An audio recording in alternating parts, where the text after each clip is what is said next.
Office কেমন চলছে তোর? খুব প্রেশার আছে ভাইয়া। খেয়ে নাও, মাম্মা বকা দেবে কিন্তু। খাও একটু খাও। কি আলিয়া নাস্তা করবে না? কি হচ্ছে মা? আরে ডাকবি না তাকে? আলিয়া নাস্তা করো বৌমা। না মা এখন খাবো না। তাই বলে নাস্তা না করে অফিসে যাবে না, খেয়ে তারপর যাও। শেষ। একটু মুখে খেয়েছি না, হ্যাঁ লেট হয়ে যাবো। তোর আমি ড্রপ করে দিলাম ভাইয়া। আচ্ছা সাথে নে। বাবা আসি। মা যাই তাহলে।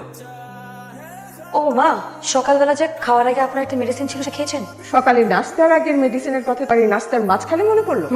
অবশ্য তোমার কি বা মনে থাকে? শুধু মনে থাকে তোমার স্বামী আর তোমার সন্তানের কথা। তারা ঠিক মতো খেলো, তারা ঠিক মতন গেল, সবকিছু তোমার খেয়াল থাকে। বাড়িতে যে আরো মানুষ আছে, শ্বশুর আছে, আমি আছি, তোমার একটা দেওর আছে, আর নতুন একটা বউ আছে, সেদিকে তোমার কোনো খেয়াল আছে? তুমি একটু ডেকেছিলে ওকে? তোমার কি উচিত ছিল নতুন বউটাকে একবার টেবিলে ডেকে আনা? আমি খেয়াল করে দেখেছি তুমি নতুন বউটার সাথে কিরকম যেন ব্যবহার করো। মনে হয় তোমার মা, আমি সকালবেলা ওকে ডেকেছিলাম, কিচেনে এত কাজ ছিল, আমি ব্যস্ত হয়ে গেলাম, আমার খেয়াল ছিল না। তোমার এই জিনিসটাই আমার সবচেয়ে অপছন্দ। তুমি সব কথায় তর্ক করো।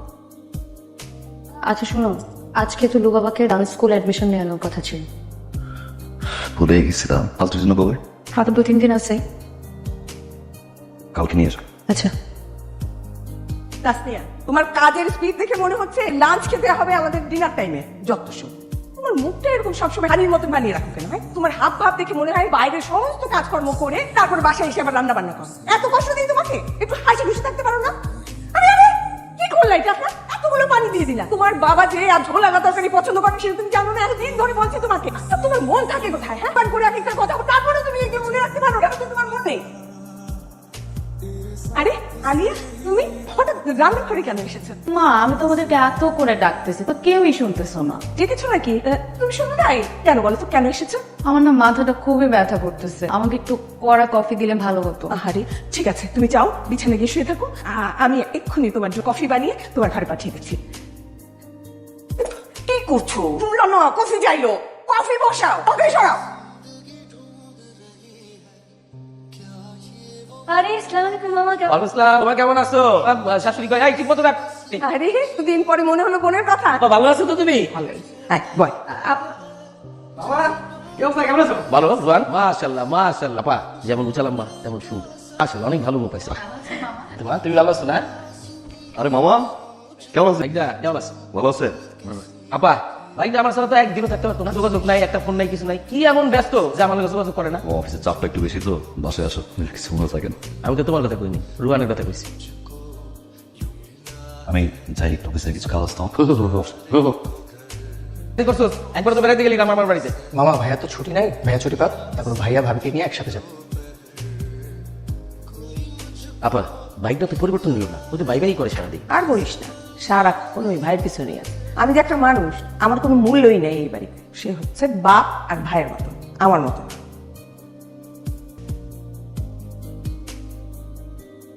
এই যে চাচ্ছ চকলেট।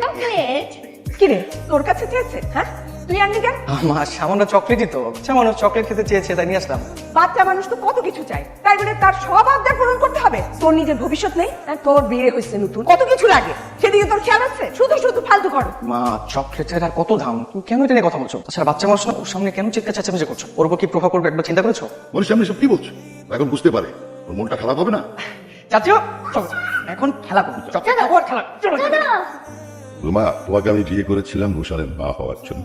সেটা তো তুমি হতে পারোই নি, তুমি কোনোদিন তারই হতে পারবে না। তার মানে কি বলতে চাও? রুশান যে এত বড় হয়েছে, এমনি এমনি বড় হয়ে গেল? ওর যে বিয়ে হলো, বাচ্চা হলো, এত কিছুর মধ্যে আমার কোনো অবদান নেই? আসলে রুশানের মা না, আমি এ বাড়ির বই কোনোদিন হতে পারি।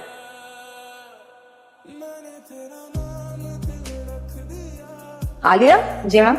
এত রাতে তুমি কোথায় যাচ্ছ? মা, আমার একটা অফিসে পার্টি আছে তো। ড্রেস পরে পার্টিতে যাচ্ছ? তুমি কি ভুলে গেছো তুমি এখন বিবাহিত স্ত্রী একজনের? এই বাড়িতে তোমার শ্বশুর আছে, দাদা শ্বশুর আছে। তাদের সামনে এইরকম ড্রেস পরে বাইরে যেতে তোমার একটু খারাপ লাগলো না? সরি মা। এত দেরি করতে চাই। অনেক কাজ ছিল না, সবাই তো খাওয়া দাওয়া করছে, প্লেটগুলো সব ধুইলাম। কালকে সকালে তোমরা সবাই তাড়াতাড়ি ঘুম থেকে উঠবে, নাস্তা টাস্তা সব রেডি করে আসছি। তোমার অনেক কষ্ট হয়। হ্যাঁ, কিসের কষ্ট? বুঝি কষ্ট আর কষ্ট মনে হইতো না যদি সবাই একটু ভালো ব্যবহার করতো। আমার মতো মা হারিয়েছে ছোটবেলায়, বিয়ের পরে শ্বশুর আসছে, মায়ের ভালোবাসা পাও না। সব ছেলে তাই হয়তো আদর ভালোবাসা পাচ্ছে না। সোহানের বউকে যখন মা আদর করে ভালোবাসে, কষ্ট হয়, খারাপ লাগে, বুঝাইতে পারি না। তোমার তুমি মাফ করে দিও। কেন বলবে এগুলো কথা? আমি তো এই বাসায় আসার পর সবকিছু পাইছি। তোমার মতো একটা ভালো মানুষ পাইছি, একটা ভালো সংসার পাইছি, একজন মা পাইছি। আদর করুক আর শাসন করুক, মা তো মাই। হাতটা একটু দিবা। সবাই মনে হয় তোমার কপাল মনে হয় খারাপ। আল্লাহরে বল তোমার ভাগ্যটা এমন কেন?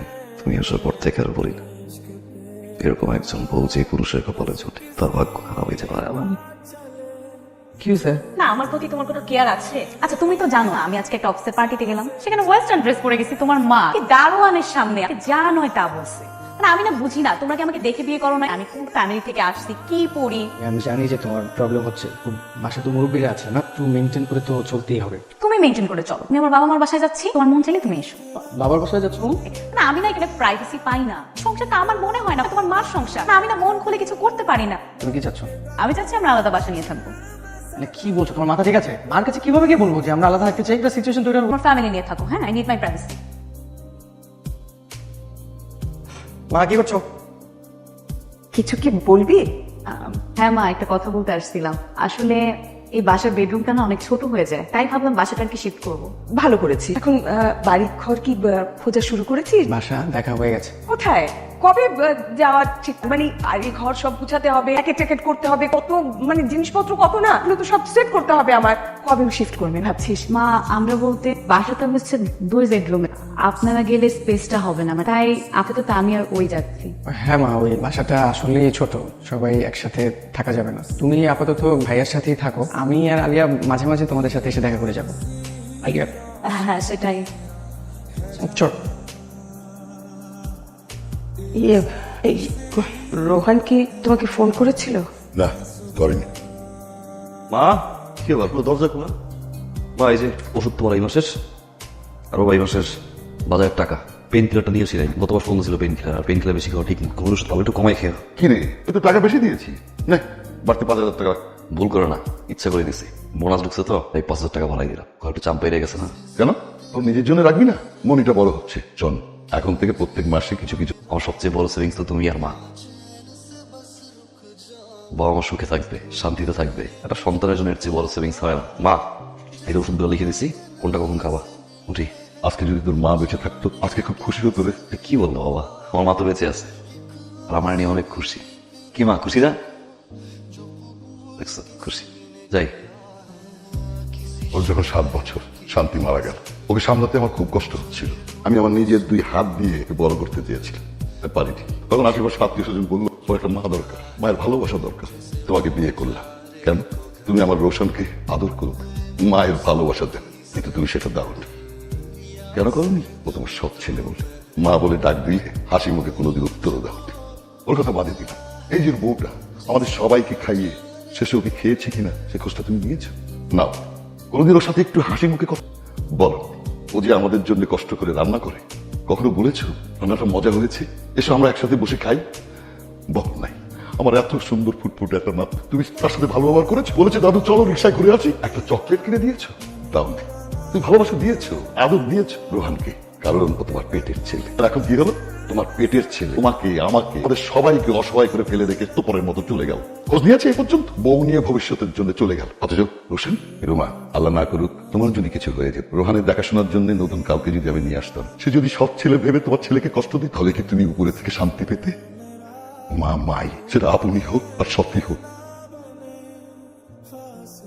দাদু দেখো, বাবা আমাকে 2টা চকলেট দিয়েছে, এখন তুমি বলো তুমি কোনটা খাবে? আমি তো দুটাই।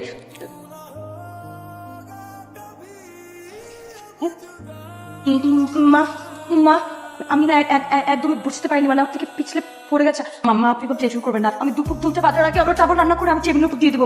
আপনি তুমি তুমি আমাকে খুব ভয় পাও তাই না? ভয় পাওয়ার মতনই তো কাজ করেছি আমি আজকে। তোমার সুন্দর সময়গুলো, জীবনের সবচেয়ে মিষ্টি সময়টাকে আমি ভয়ঙ্কর ছেলে। মানুষের জীবনে কে যে পর আর কে যে সত্যিকারের আপদ, এটা বুঝতে বুঝতে সে সারাটা জীবন কেটে যায়। আর যখন বুঝতে পারি তখন সেই ভুল শুধরাবার কোনো সুযোগ থাকে না। এই যে আমি যে সারাটা জীবন এখন করেছি, সেই ভুল, সেই অতীত তো আমি আর ঠিক করতে পারবো না। আমার ভুলগুলো তুমি ক্ষমা করে দিতে পারবে না? আমাকে আমার ভুলগুলো শুধরাবার সুযোগ থেকে আমাকে